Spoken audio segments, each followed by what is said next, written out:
चीन ने ताइवान पर हमले की तैयारी तेज कर दी। कुछ दिन पहले ही राष्ट्रपति शी जिनपिंग ने ताइवान पर कब्जे के लिए अपनी सेना को वहां उतारने की चेतावनी दी थी।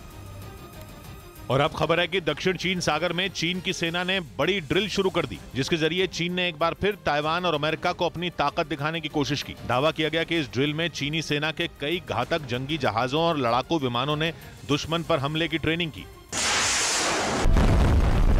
असल में चीन ताइवान को अपना हिस्सा बताता है और तीसरी बार राष्ट्रपति चुने जाने से पहले ही शी जिनपिंग ताइवान पर कब्जे की चेतावनी दे चुके हैं। और अब इस ड्रिल के जरिए चीन ने यह दिखा दिया कि वो किसी भी वक्त हमला करने के लिए तैयार है, जिसकी भनक लगते ही अमेरिका के भी कान खड़े हो गए, क्योंकि अमेरिका के विदेश मंत्री तो पहले ही आशंका जता चुके थे कि चीन कभी भी ताइवान पर हमला कर सकता है। और अब अमेरिकी नौसेना के एक एडमिरल ने भी अपनी सेना को जंग के लिए तैयार रहने की नसीहत दे दी।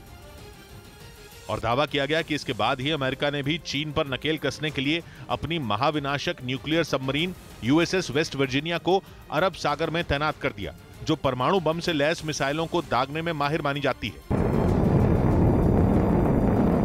और अमेरिका ने खुद इस शक्तिशाली सबमरीन को तैनात किए जाने की जानकारी दी, जबकि आमतौर पर वो अपनी परमाणु पनडुब्बी की गश्त और लोकेशन की जानकारी साझा नहीं करते। इसी वजह से माना जा रहा है कि चीन को सख्त संदेश देने के लिए उसने इसकी तैनाती का ऐलान किया,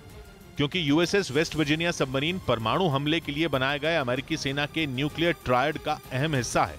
जिसके तहत इस सबमरीन को परमाणु जंग छिड़ने पर समंदर में मोर्चा संभालने की जिम्मेदारी सौंपी गई है, जिसे 1990 में अमेरिकी नौसेना के बेड़े में शामिल किया गया था और इसे अमेरिकी राज्य वेस्ट वर्जीनिया का नाम दिया गया। अमेरिका की इस महाविनाशक सबमरीन में 24 परमाणु बम लोड किए जा सकते हैं, जिन्हें दागने के लिए यह सबमरीन 154 क्रूज मिसाइलें ले जा सकती है। सबमरीन 560 फीट लंबी है, जो परमाणु ऊर्जा से चलती है, जिसकी पानी के अंदर रफ्तार करीब 40 किलोमीटर प्रति घंटा है। और अपनी इस महाविनाशक सबमरीन को अरब सागर में तैनात करने से पहले अमेरिका ने प्रशांत महासागर में मौजूद अपने खतरनाक जंगी जहाज यूएसएस प्रूडेंस को भी एंटीशिप मिसाइलों से लैस करना शुरू कर दिया, जिसे जंग के दौरान दुश्मन पर घातक क्रूज मिसाइलों से हमला करने में माहिर माना जाता है,